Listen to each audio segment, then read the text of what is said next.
Hi everyone, I'm Harris, and on behalf of Heading Synergy, I welcome you all.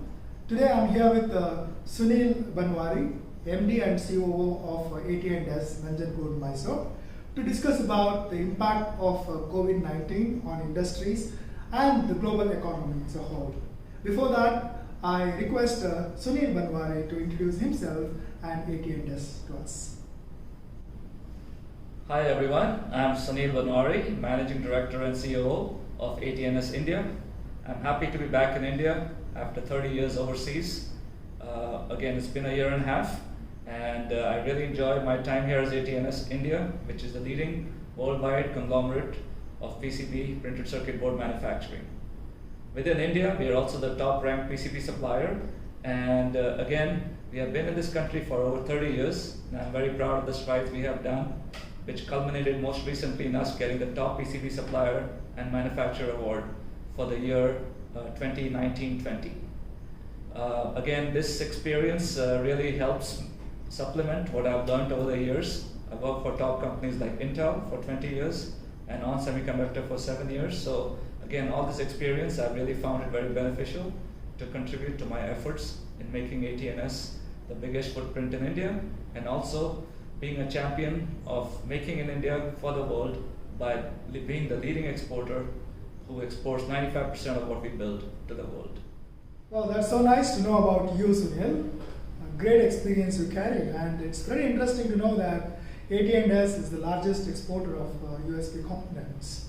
My first question to you is, at what extent do you think COVID-19 has impacted the electronic industry globally, specifically to your organization, AT&S? The impact has obviously been tremendous, and we'll be able to ascertain more with finality once the dust starts to settle. But what can be said now with certainty is that the current crisis has highlighted the potential risks and susceptibility of today's electronic supply chain in general and PCB value chain in particular. The semiconductor electronics industry globally has suffered already considerable losses owing to COVID-19 in the first quarter of 2020. However, the industry is determined to bounce back strongly, and the average industry growth could be expected starting in the second half of this year. At AT&S India, we expect the demand to remain strong for the PCB industry for electronic components, specifically for medical industry. In fact, during the crisis, AT&S shone in terms of being able to fulfill an urgent requirement for ventilators from the government of Karnataka, and we were part of the COVID-19 emergency response team, where we initially have already provided 10,000 ventilators for use by the government of Karnataka and eventually the government of India. Because of this exemption, we actually kept running throughout the COVID-19 crisis, and we feel we are well positioned to also continue growing in the medical arena in the next few months. We have largely been unaffected by the disruption to supply chains, but again, in some areas, specifically in automotive, we expect the customer demand could be affected in the coming months. It's good to know, Sunil, that AT&S supplied 10,000 ventilators to Karnataka government. How did you manage to run the operations here in this unit when Nanjangud was in the red zone because of COVID-19 cases? How did you manage and motivated your people to do it? AT&S India was the first PCB company to operate during the countrywide coronavirus-like lockdown.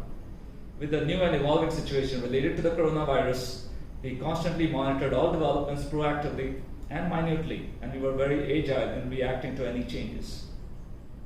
Our group experience globally at all AT&S sites in maintaining a zero COVID-19 infection rate across all AT&S sites came in very handy when we were in the mode of production.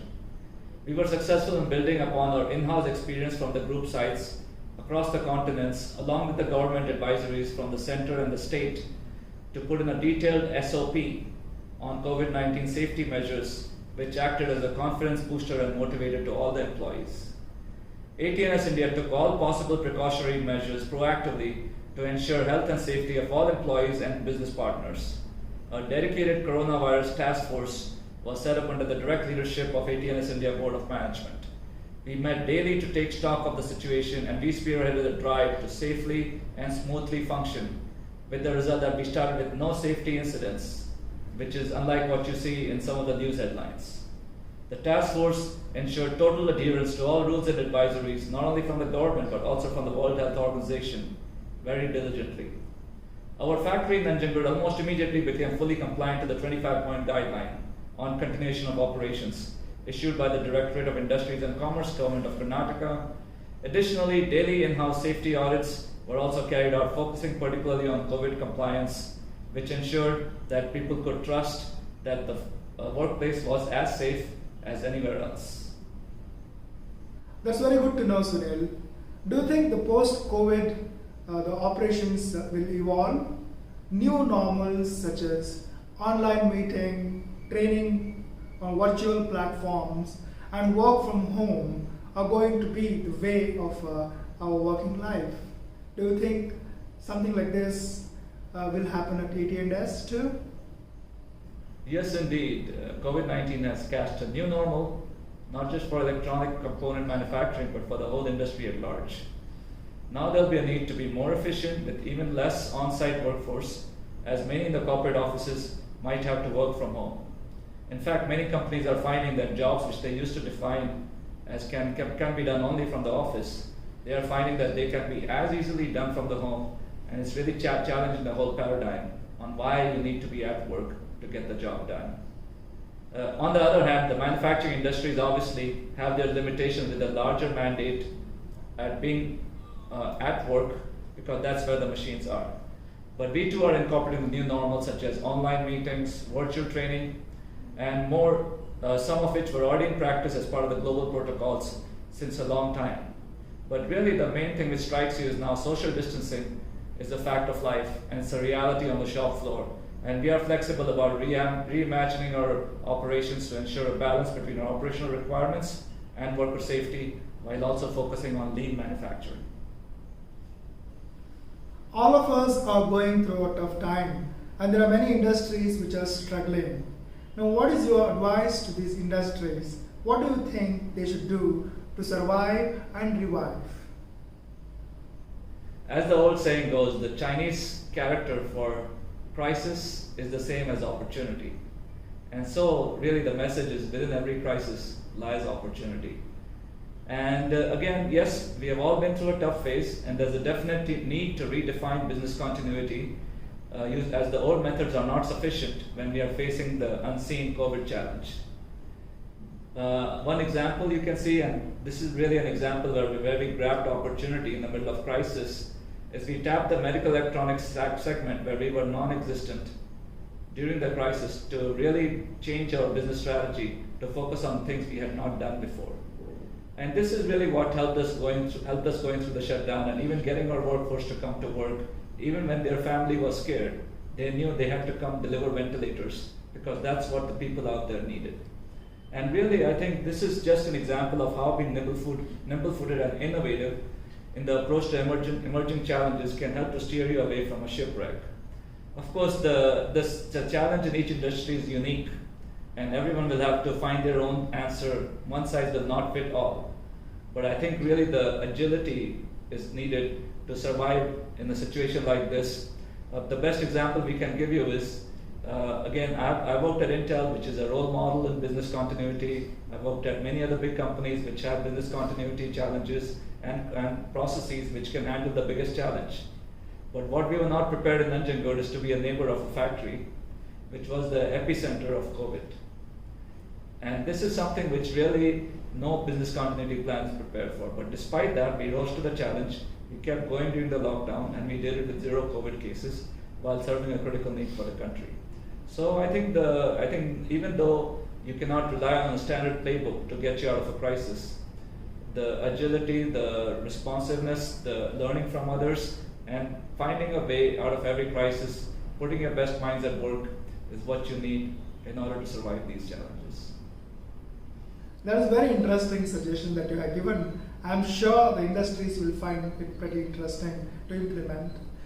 Do you have a specific question to government where government should intervene to help these ailing industries, or in any area where you request government to come forward and handhold our industries, especially in the area like Nanjangud?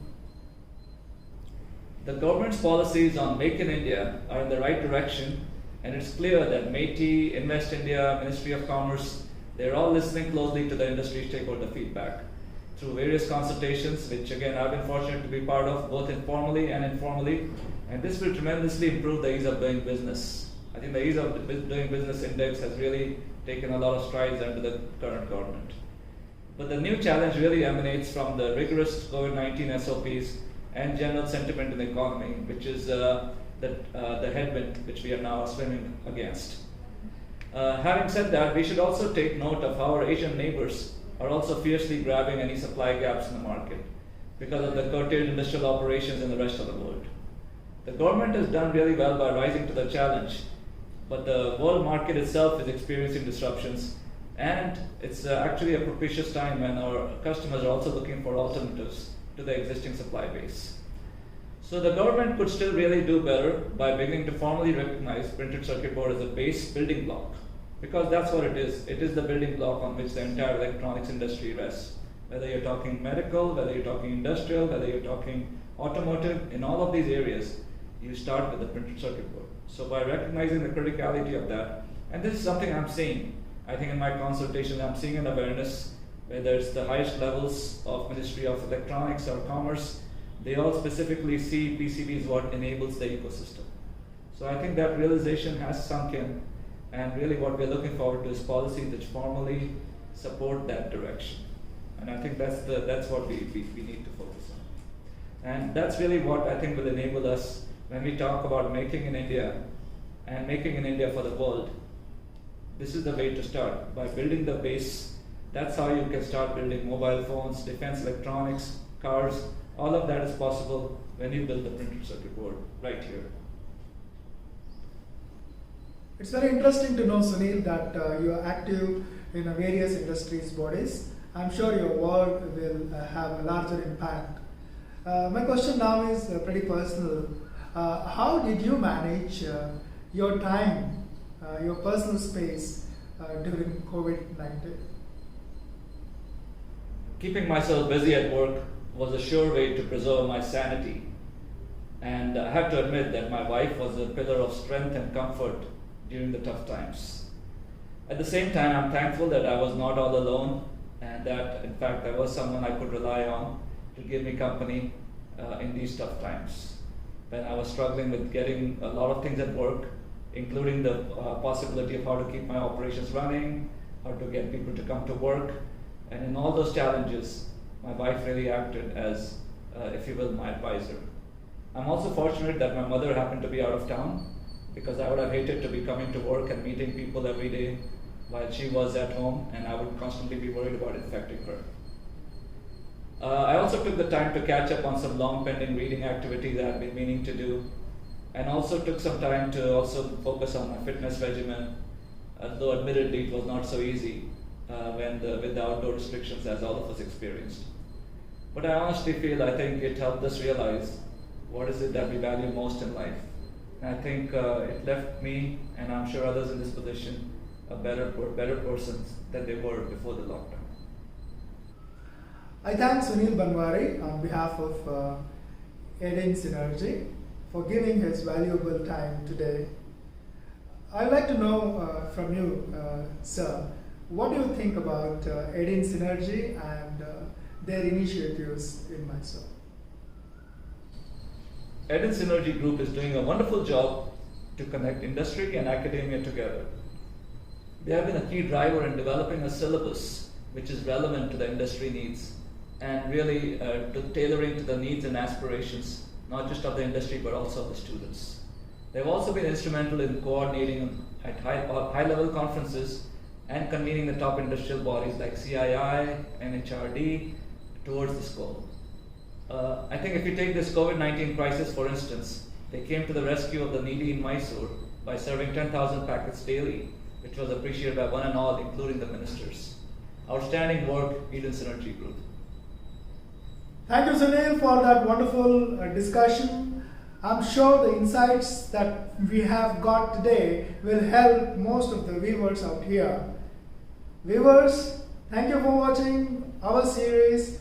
Hold on and wait for the next one with an interaction either with an entrepreneur or an industry expert. Thank you very much.